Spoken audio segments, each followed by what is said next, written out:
on this episode of the Cyndágo podcast. Justin Bieber, prank videos, gaming, and public urination.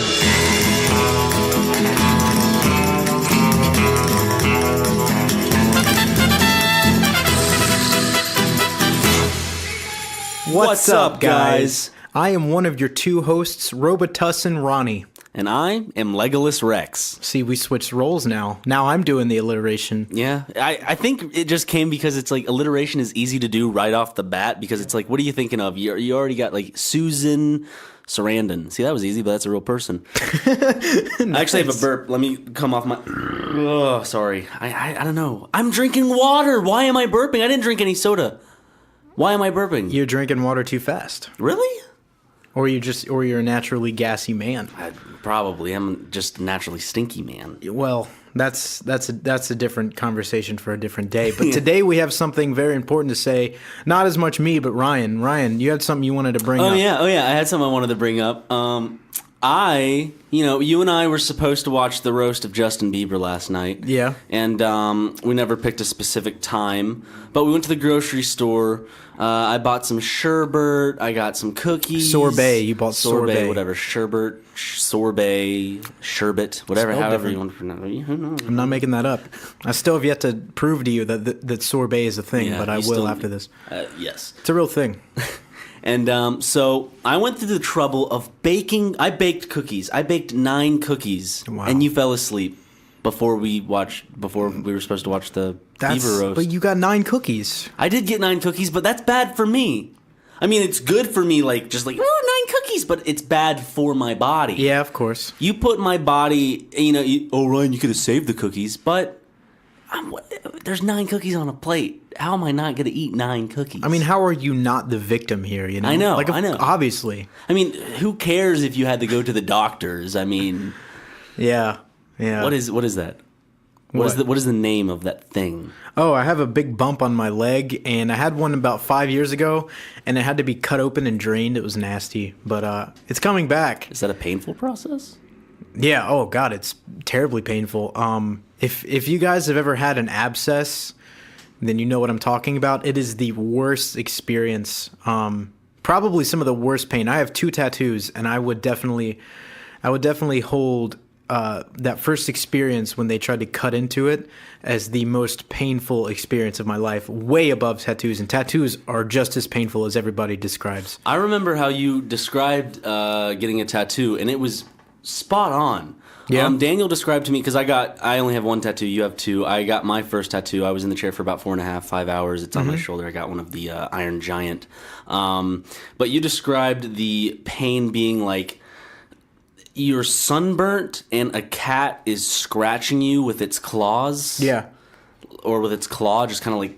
That's exactly how it feels. It feels like just scratching sunburn. Yeah. That's how the guy described it. That's how the first artist I went to described it. And he was right. And I wouldn't say it's it's painful, I guess, at first because it's unexpected because you don't know what the pain is going to be like. Right. But it's more annoying after a while. It's more like, okay, this is aggravating. Please, because you can't see the progress of it at all. You're just like, I don't know where he is. He's just going. He's just hurting me. When it's on your back, yeah. Yeah. I Well, could you got one on imagine your that. cab that you couldn't really check the... There was a mirror on the ceiling that I could look at, and that was really cool. Oh, see, I was lucky.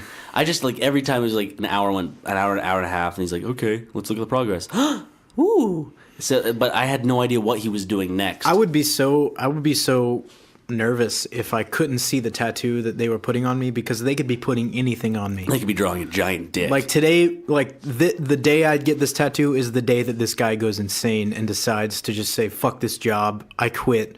And I'm the lucky guy who gets the giant picture of Lisa Lampanelli naked on my back or something. I don't know. Then a good lawsuit can come of that. Then you can get enough money to get the tattoo off and probably, raise a nice little family in a cabin up in Canada. If somebody tattooed Lisa Lampanelli naked on me, I wouldn't be mad. Lisa Lampanelli wasn't on the Justin Bieber roast, and she's usually what I look forward to. She's always on the roast. She's always on the roast. Jeff Ross is always on the roast, of course. That's like his job. But like she's always on the roast, and she's very shock humor based. Yeah. She was on the roast, and that was kind of disappointing. The roast was kind of funny. I still need to see I think you and I are going to watch it again, except I'm going to try to find the uncensored and uncut version. Yeah, which is the only version I care to see. And okay, Justin Bieber. I've had, after watching the roast and like looking more into it, I've always had this thing, you know, he does have douchey qualities, as does everyone, but it just kind of reminded me that he was just a kid being thrown, and we've all done stupid stuff. Imagine like what if something you've done or I done was just expressed to the public. We'd look like douchebags. I think personally that his skeletons are a lot less worse than most. Yeah. And I think that, you know, getting caught for what, like egging a house or peeing in a bucket. You know, it's just they're not. We've peed in so many areas that we should never pee, and if that got out publicly, yeah, we'd be destroyed. We'd be defamed in a suburban neighborhood, just peeing, just out in the open at night. And it's like. I mean, first of all, and that brings up my next point, and you've probably seen my Facebook posts and my blog posts about it, but I am very anti peeing laws. I'm a huge advocate for freedom of pee. Oh yeah. You should be allowed to pee anywhere you want. So if you want to check out my Freedom of Pee blog, that's I reserve my right to pee. .tumblr.com. .nis.com. Yeah, it's kind of unlucky. Like NIS is the company, so it kind of looks like I reserve my right to penis.com, but that's not. Is that really the thing that people are like, oh, I want to pee? Like, is that a thing? Like, people are, I want to pee wherever I want to pee. It should be. That was all a lie, what I said, but that should definitely be a thing. Well, I know it was a lie, but I'm wondering, like, there should be a movement where it's like, I would just feel like fucking peeing right here. Yeah, I mean, you know, free the nipple, free the pee. Yeah, I mean, as long as you're not like peeing on people or peeing on someone's food or like peeing on a window or a building. Like, well, on the contrary, they might be into it. You don't know. Yeah, well, ask. The important thing is to always ask before you pee on someone. But surprise, man, where's the see? That's what we're missing. Yeah. We're missing that fun element in life. That element. Peeing on random people. Peeing on random people. Anything. I mean, it's that. I mean, you could do it in. You could do it in Postal. Video. You could do it in Postal. Oh yeah, that's a prank Postal video too. That's a prank video waiting to happen. I hope not. I'm gonna pee on people for a joke because that's what pranks are now. They're just mean shit. Just I'm gonna walk up to people and punch them and then see what happens. It's just like, oh no, it's a prank. Or pretending you have a gun and like about to draw it on people. It's like that's not a prank. I really think that. I'm surprised I haven't seen someone just legitimately peeing on someone going, got you. It's like, no, you just fucking, you pissed all over me. Thank you. Like, pranks now are just so. You spoofed me. You got me. They're not pranks. They're at least not what pranks were like having a bucket on top of a door and like dousing someone in water, stuff like that. They're always fun in nature. Yeah. Exactly. The other person, like the thing about a prank that I think is important is that the other person, they can be like pissed at first, but at the end of the day, at the end of the conversation, they should have a laugh about it, like with the shocking or anything. But you're not gonna be like, man, this guy pretended to pull a gun out on me and it scared the man. That was hilarious. Like that's not a good prank. Yeah, it's not. And I think that video was purely just based off the fact that they were in a rough part of town. It wasn't the fact that he was drawing a gun like anywhere. It was because he was in a rough part of town. Yeah. And I don't know. Just pranks on YouTube have gotten just shock value and of course staged, most of them now. Yeah, I mean, I don't know. I think it's everyone's fault for even like giving those videos a time of day. Like we are partly responsible for watching them and giving them views and making them circulate through YouTube. So everyone's to blame. But you definitely shouldn't do it yourselves, guys. And I know we might have some fans that really want to be YouTubers themselves. And I think the first piece of advice on YouTube is to just not be a dick. Like, be a good person no matter what you're doing. Be it comedy or vlogging or shock humor like us. Like, just don't actually be a dick. Yeah. Don't hurt anybody in the process of making your videos because, I mean, it's ridiculous how many videos get so popular nowadays because of the terrible things that are happening in them. And yeah, they like, for instance, on Facebook the other day, there was this video that went around to this girl who just like decided for fun to completely destroy, like beat the hell out of this poor woman and her toddler son. Yeah. Beat him up. And it's the most rage-inducing, infuriating thing you'll ever see. And my knee-jerk reaction, and this isn't normally what I do, but I shared it. Like I don't want to be a guy who shares really sad stuff all the time because I don't know. I mean, I think this is with a purpose. It's not for the sake of being sad. It's not like, oh, watch this, you'll cry. Oh, look at this. You know? Because I saw in the description the guy who'd posted that video to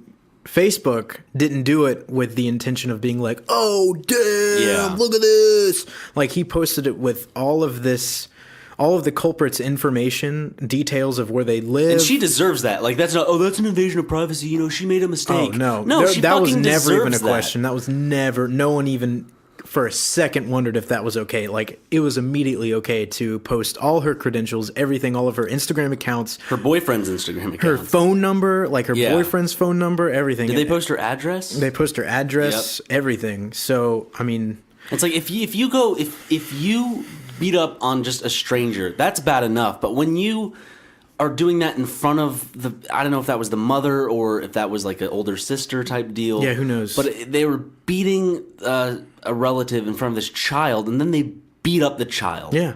For fun. You were right. I thought it was like someone said something at first, but I was like, okay, what is this? You showed me the video, and she just walks up, and all of her friends, they're filming it, and they're laughing like, oh, stop it. Oh, my God, stop. Like, I don't see how that's fun. I don't see how anyone could get enjoyment out of it. It's just fucking sick.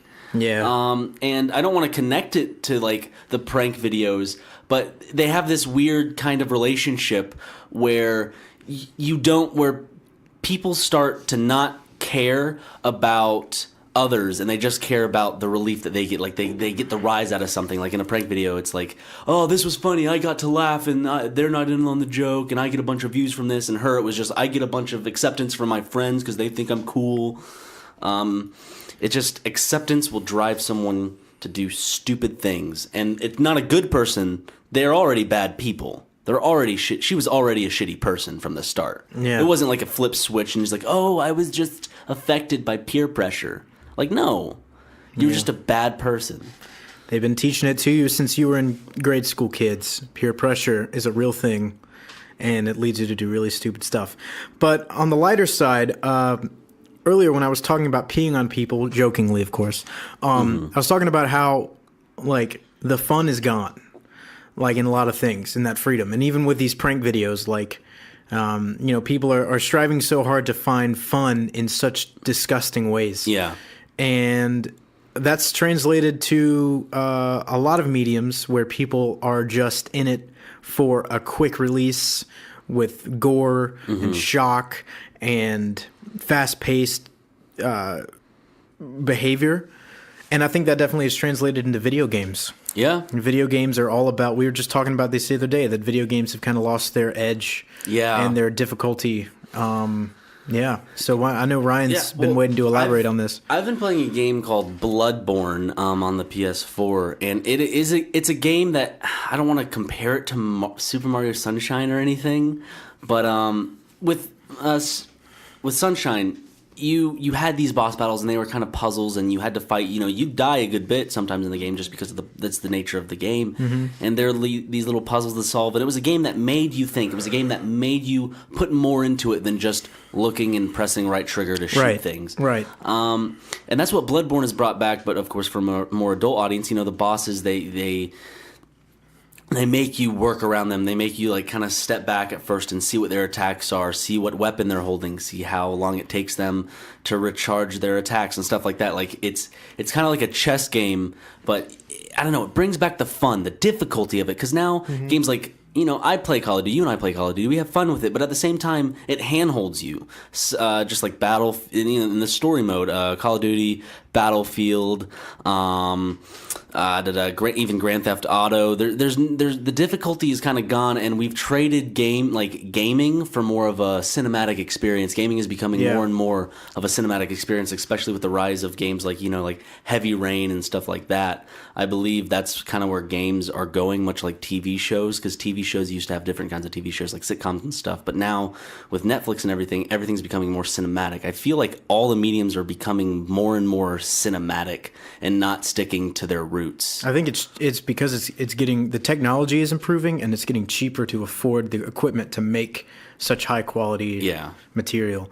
And I mean, I think too with the games, like gaming has become such a lifestyle for people that it wasn't back in the day when we were growing up. Like adults who played video games back then were looked on probably a lot differently than they are now. Oh, yeah. Because now you can be a doctor and play Xbox. Well, like in middle school or even elementary school, if you're like, yeah, I play video games, you'd automatically be lumped into this like nerd crowd. And nerd, now, I'm a nerd.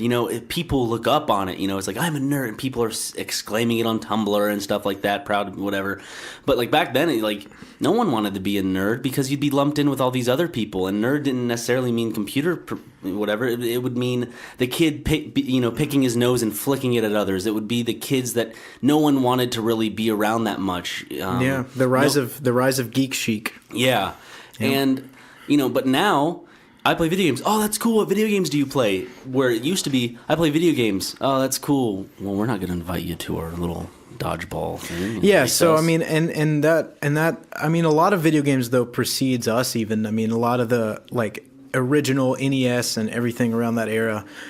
Seeing what JonTron and a bunch of other gamers review. Yeah. Like, I mean, that's even before our time, really. We were in the fall of that because I remember having playing with a lot of Super Nintendo. In fact, my cousin Connor had a Super Nintendo, but I think mostly my main real system was a Nintendo 64. I never had one. I had a GameCube was my first system. Okay. I didn't play video games when I was really young because I didn't like them. I didn't care enough to play them, but I don't know. I've kind of resorted back to that nowadays. I don't really play that much, but I think that video games that I grew up with are, I mean, obviously the nostalgic characteristics are there. You must play like Pikmin, SSX Tricky. Yeah. My favorite games were like you said, Pikmin, SSX Tricky, Star Wars, Rogue Leader 2, Tony Hawk Pro Skater 4.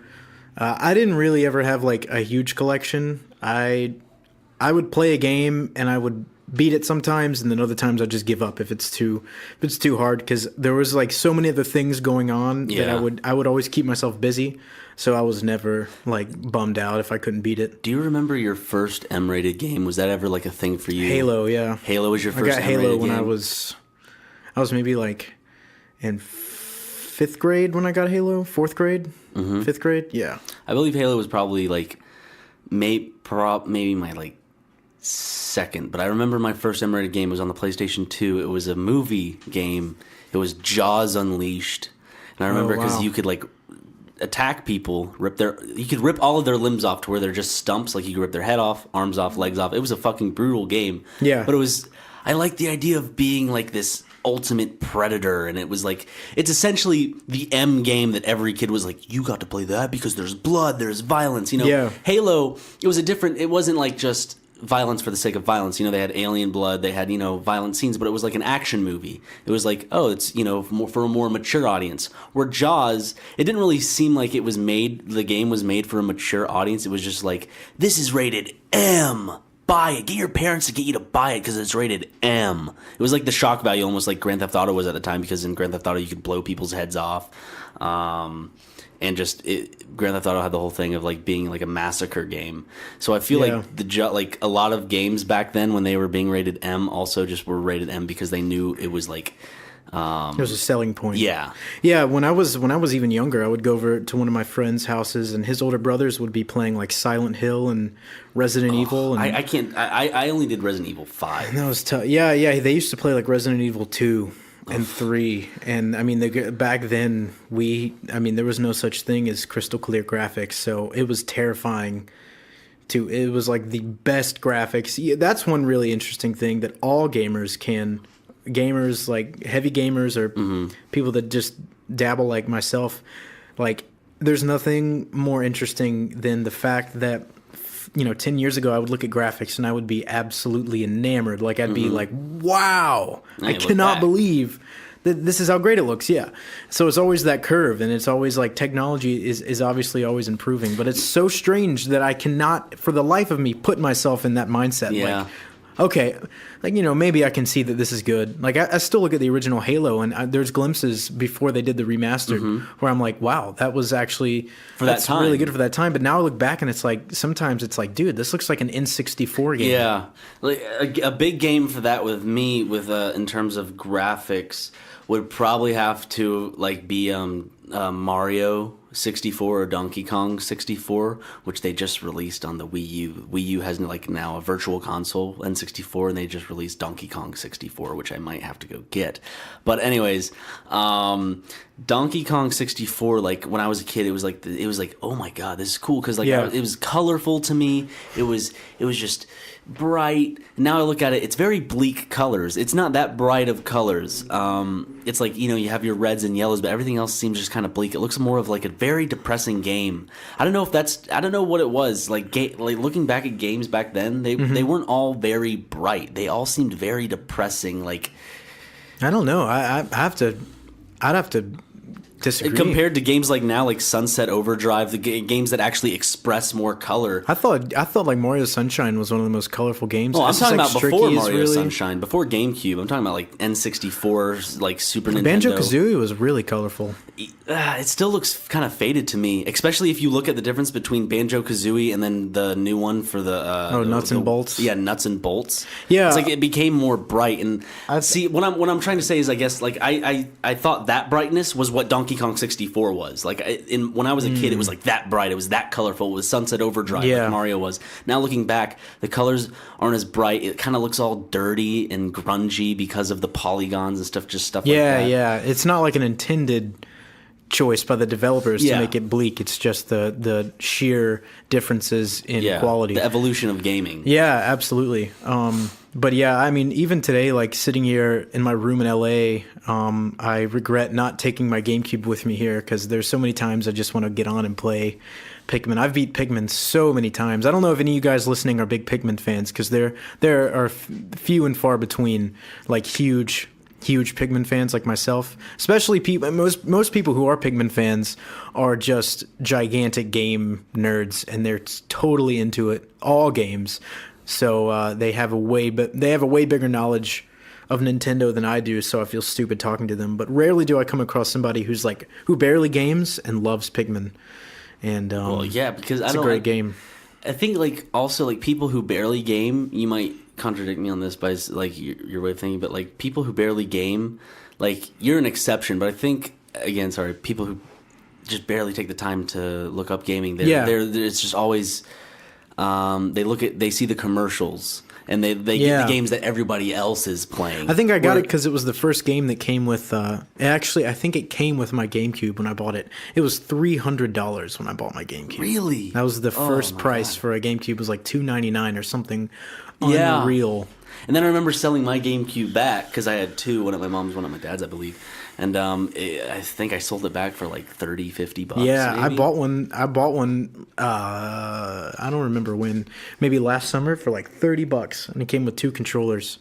It was unreal. $30. I still need to get GameCube controllers so you and I can actually play Smash. Yes. You and I want a projection screen so I can put the Wii U out there. And maybe when I get the Wii U, you can finally, I mean, even though it doesn't, whatever, I still feel like you have to do it just to complete Pikmin 3. I feel like you have to try it. Oh, dude, I don't even want to play Pikmin 3, man. Really? I watched a bunch of videos of it, and I heard other people talking about it. Yeah, I was talking to my buddy Greg about it because he loves Pikmin. Mm-hmm. And he was like, dude, don't even. It's just going to ruin it. Oh, dude, yeah. Because it just took out all the fun elements. Okay, so Pikmin, not to turn this podcast into Pikmin, but welcome to the Pikmin podcast. Welcome to the Pikmin podcast. Imagine, guy. would you listen to a Pikmin podcast? Would yes. you of course I would. 2 times a week, you'd like a bi-weekly no, not Pikmin 2 times podcast. A week. I thought you meant like an episode about Pikmin. No, I mean like a Pikmin legitimately podcast. Pikmin podcast. If it was like fan fiction, probably not, because I don't care. But if it was like behind the scenes, like an hour twice a week behind the scenes as to how they came up with what in only the first game. And they can only speak in their native language.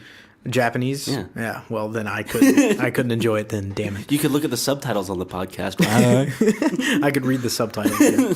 But yeah, like basically Pikmin was you were searching, you crash landed on this planet and you were searching for the parts of your ship that were scattered all across these different areas of the map, and you had a very limited time to do it. You had 30 in-game days to do it, and each day was I think around 13 and a half minutes of gameplay, and you had from sunrise to sunset to do what you had to do. And at night, if you left any Pikmin behind on the planet, they were killed and eaten. And the game is this crazy. It's half It's not necessarily open world, but It's but it's weird more of sense like a strategy game. yeah. In that, I mean, you have to balance so many things at once, and that was such a weird thing because when I was playing SSX or anything else, there was one objective, Yeah. and that was it. But this one, you had to balance. You had to be timely. You had to balance getting multiple parts. You had to plan maybe, okay, well, I only have certain allotted time this day, and I've got this boss to beat who's over on this side of the map, and I've got 2 parts to get on this side of the map, and I'm running out of time here. So you have to be so meditated.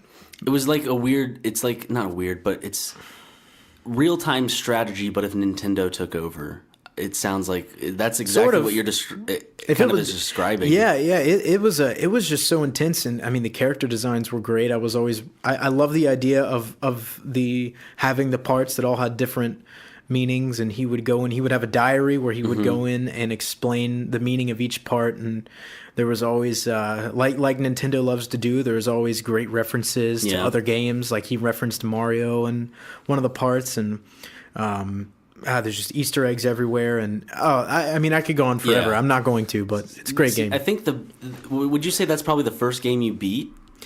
No, that wasn't the first game I beat, because I didn't beat that game until a few years after my GameCube craze. The first game I actually beat was SpongeBob Battle for Bikini Bottom. Really? That was the first game I ever My beat. cousin had that game. I never saw gameplay. I didn't know what type of game it was. It was like a third person Well, you would yeah, I mean it's like Grand Theft Auto, not really. But it's the same, like, it's third person to where you control the character, and you switch characters. Yeah. You can play as almost every main character in SpongeBob, and there's multiple worlds, and the whole game was centered around getting golden spatulas, and that was basically your currency to get you into different areas of the map. Okay. And I mean, it was great. It was filled with just simple walking around objectives, going through these obstacle course style maps where you would have puzzle. I mean, it was puzzle ridden, but they disguised it perfectly to where you really felt like you were gaining something. And that, I think that brings it all back to what we were saying, is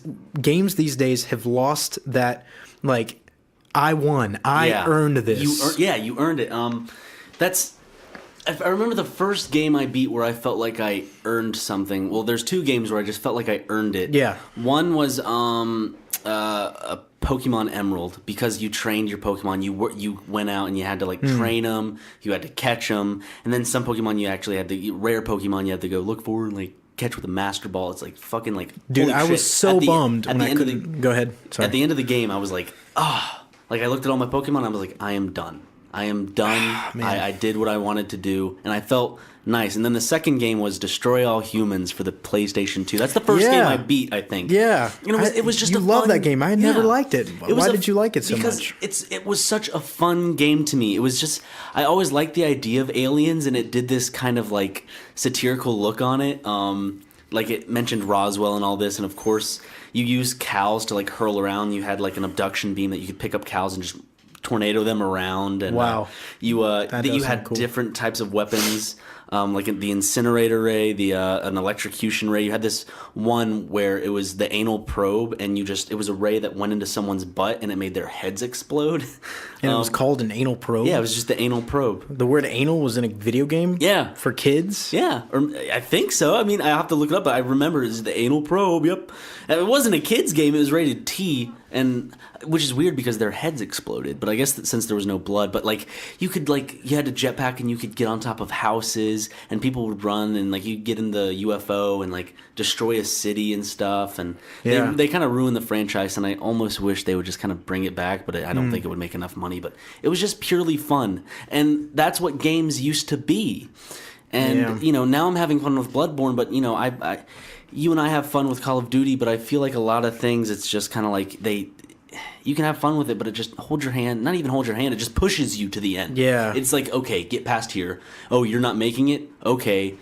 Here's a big fucking weapon that makes you overpowered. I just played a level in, I'm playing the campaign of Advanced Warfare. I thought I'd get back into it to see what it was all about. Yeah. And they literally give you a tank that you shoot probably 50 at once, 50 little mini missiles. 50. 50 little mini missiles at once. And then you got What race were you trying to be when you did that? a race. Yeah, what like ethnicity were you going I'm for? probably going back to my African roots because my mom's from Libya. Oh, I thought you were going to say German. No, 'Cause it sounded German. no, but maybe my Dutch roots. I'm somewhat Dutch, but Probably you know. Dutch. Yeah. But go ahead. Yeah, it's just you're so overpowered. Like there was no challenge at all. You don't feel like you're straining. And I don't believe the challenge should come from bullets do more damage. Like that's not a challenge, really. Like challenge would be like have strategic cover, have strategic boss fights with like have enemies with different hit points, not just enemies that take longer to kill. Yeah, it's just. Games just push you on through it, so it's like, oh, you beat our game. Remember to buy our next one since you enjoyed this one so much. Yeah, and I feel like they're leveling the difficulty out, and they're just kind of smoothing it right over, so it makes it a lot easier for massively multiplayer games to get on. So you can actually have a 13-year-old being up to par with a 30-year-old gamer and stuff like that. But Bloodborne kicked my ass at first. Yeah. I never played a game like that. It's within these Dark Souls type games, Demon Souls, and they're generally known for being hard. Like it's like if you die, you're supposed to die in these games. You're supposed to die a lot, but you're supposed to learn something. It took me forever to kind of get used to it, and I love the feeling of like. Finally, like finding out things, like it was just so cool, like because the game didn't spell things out, like it was optional whether you go up and like talk to these things that tell you what to do, and they were kind of like hidden off to the side sometimes. So it's not like the game ever just was like remember to press X to do this. It was just like you had to like go and search for it or find out on yourself. And at this one point, I'm like, how do I get past this part? And I figured out that holding down the circle button was sprint. It just didn't pop in. I'm like, okay, I figured out something new, and I implemented it. And it's like you just find little things in this game that help you progress, and progression just feels so rewarding in this game. Yeah. But anyways, enough about Bloodborne, just like you're saying, enough about Pikmin. But I just feel like, I want to have fun, but I want to feel like I earned the achievements that I get in video games now. I feel like when it comes to massively multiplayer games, I feel like the games that offer the most reward for like an RPG setting are games that I've only like read reviews of and seen gameplay of on YouTube but have never played, like Dota. Yeah. And like League and games like that. Like I would love to jump into that, but I know the second I do, I'm never gonna work on another video game. It's gonna consume my life. I have Civ 5 and I had to put it down. Like I have to stop myself from playing it because I put so many hours into that game. It's a good thing my computer's not working because I downloaded Sims 3, SimCity, and I know SimCity would take up my time because I love games like that. Yeah. Simulation games, but too bad my computer just isn't working up to par to play it. So maybe that's a good thing because I'm already playing enough Bloodborne and like other console games as well. So, but I'd like to get into PC gaming because maybe not with shooters because I just don't like the feel of shooters on PC. I like it on console, and plus there's something about having like you next to me on a couch and we're playing with dual controllers. I always like the split screen aspect of console gaming. But I think I would like to do computer gaming in the sense of like our real-time strategy games, stuff like that, like League. Like just try it out at least. Those are the games that I enjoy on PC because they're just all about my progression, and I can it's like it's a really personal experience. And that's a hard thing to get when you're playing a game where there's hundreds of people playing at the same time across multiple servers. Well, that's what I also think. You mentioned that it's a bunch of people playing at the same time because then the game automatically has to make sure everyone is doing like, okay, this game we have to make sure everyone is, off to a fair start here. So that's why there's not really much reward because everyone starts off the same and everyone can progress the same. Like even when it comes down to Call of Duty multiplayer, they're just different guns at the end of the day. It's like you can implement strategies, but it's not really strategy. It's like just pressing the B button to duck. And it's like, that's cool and everything, but I like a challenge. I like having the game create a challenge for me instead of, playing against other people that will just wipe the floor with me. Because the difficulty spike, we've played online, sometimes you and I are doing really well, and then the next game, we get fucking demolished. Yeah. Yep. Oh, absolutely. But I do like how the Advanced Warfare brought a bunch of new feature or a bunch of new characteristics. But anyway, we've been talking about games for a really long time.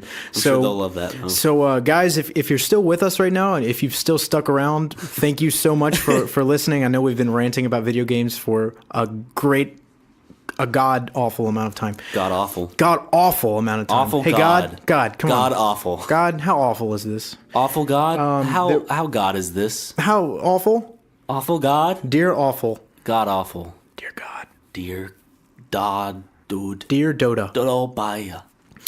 But yeah, there was something. Oh yeah, there was something I wanted to say. There it is. I found it.